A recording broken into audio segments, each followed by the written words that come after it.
today we will be exploring the topic of men and women, the difference. I do have a lot of problems with women, and that's where this subject stemmed from. You know, Jack, you're a real feminist. It's like Larry David said, I'm all for women. I love them. I love making love to them. You know, and then his wife says, no, that doesn't mean you're a feminist. You know, men and women, there are no differences. The differences are between people. In other words, people are different. What men and women have in common are unbelievably more shocking than their differences. We all are emotional. I don't think anyone's different. See, that's the whole deal. We are so alike.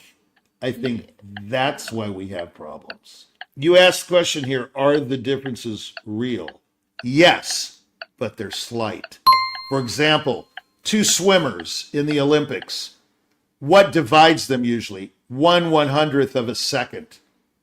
Yeah, well, everybody knows in a piano competition or a violin competition, sometimes a person who doesn't even make the finals has a huge international career. Life is not that difficult if you don't look at it as a hassle. If you do look at life as a hassle, I know because I do, you are going to have a rough time. Well, I mean, I often do. I say, oh, that's a hassle. I'm not going to deal with that. How many times have I told you that? How many times have I told any of my colleagues that? Right. I don't want... Yeah. Mm-hmm. Go ahead. I don't like hassles, but if you look at life as a hassle, like going to pick up some food and then bringing it home and it's cold and then you got to put it in the microwave, that's a hassle, you know.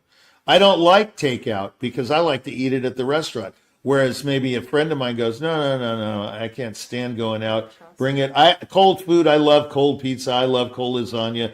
I do not like that stuff. But compromise enters into the picture. What can you do about them, your differences? You can compromise. You can talk. You can keep the channels open. You can keep the dialogue going. You can keep your mind open. And how many politicians do we know? I knew Henry Kissinger, and he told me all about it. He said the trouble with people and politics is that there are millions of mice trying to go after one little piece of cheese. That's what he told me. He said, go to your local university and check it out. Everybody's chasing their tail for tenure. Everybody's trying to out-publish the other. Everyone's trying to outperform the other. Oh, I played with the Seattle Symphony the other day, and it's recorded. I got $20,000 from the Office for the Vice President for Research. Did you? You know, that kind of thing. It's competitive.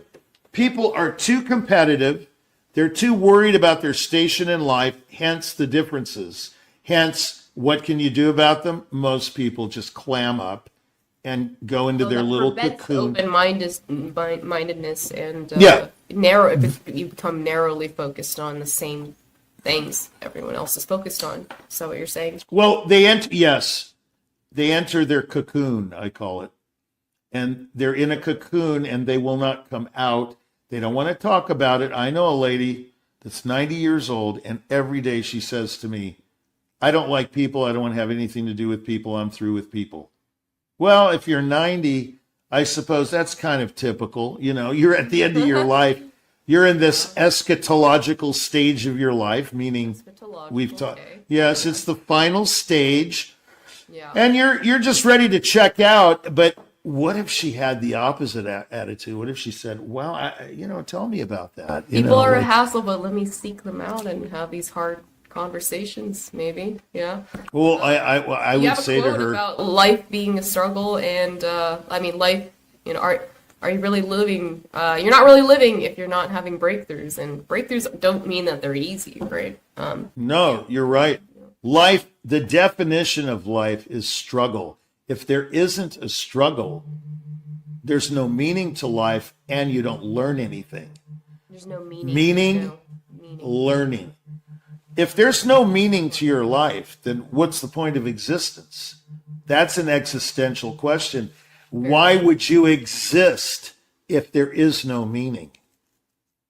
So, you hear about, for example, what's his name, that actor that hung himself recently, 7 years ago, Robin Williams, Robin Williams. Okay, he committed suicide. What goes through a brilliant mind like that, who's really, you have to admit, one of the quickest comedy brains of all time. Great very, very comic. quick. Yeah. A great comic, but it was so fast. It was so fast. You see him on Johnny Carson or something, and the mind is just going. And you wonder, how can he think of so many funny things, one after the other, adjacent to, just on and on and on, continuous. And then he kills himself. So you think, he killed himself because he's a genius. No, that's not right. There are a lot of geniuses that don't kill themselves. Yeah, He killed himself because he had a bad relationship. No, there are a lot of people that have a lot of bad. You don't know. Why? Because perhaps he didn't have any kind of a dialogue with anyone and got it out of his system. And maybe it could have saved his life if there was, I'm not saying this happened because I don't know the guy. It could have been that he didn't have a channel. He didn't have an infrastructure, a highway of information. That's what we call, IT and all. It's a delivery system. You have to travel through this tunnel to get to the other side.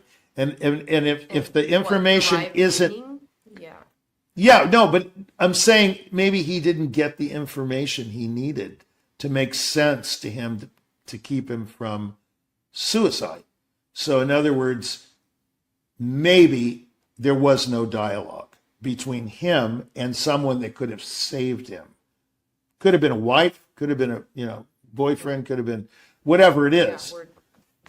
I think when you resort to that, when you resort to that those channels are cut off. You are not communicating with anyone. You're an island unto yourself, and you're going to go, I'm just going to end it. Okay, well, that's just not morbid on this show. No, I'm saying that's the difference between people. I think the real difference between people is this. You can do your little ding dong, and this is a magical moment, right? There are two kinds of people, not men and women. Yeah. The ones that are willing to discuss things and work things out and compromise, versus the ones who know everything, the know-it-alls, nope, I'm totally convinced I'm right, and that's the end of it. I will not discuss it no matter what, and that's it. That's the difference between people and people, not men and women. I'll say one more thing. There's only one thing in the world that's evil, and that is unreasonableness. When you're unreasonable, that is pure evil in my book, because because you can't reason. You can only think about your particular situation. Reasoning requires collaboration. Reasoning requires cooperation. Reasoning, like in chamber music. Think of chamber music. Think of the Brahms G minor piano quartet. Do you know the piece? Mm-hmm. Okay. Think of a pianist who just bum bum bum bum bum bum. I'm just going to play it this way. I don't care what the strings are doing. This is what we're going to do. And there's no way out. You can't play with a person like that. That's evil. Unreasonableness is evil. It's not cooperative. It's not working it out. I believe that's the stumbling block, is the difference between a good and evil. That's what I think.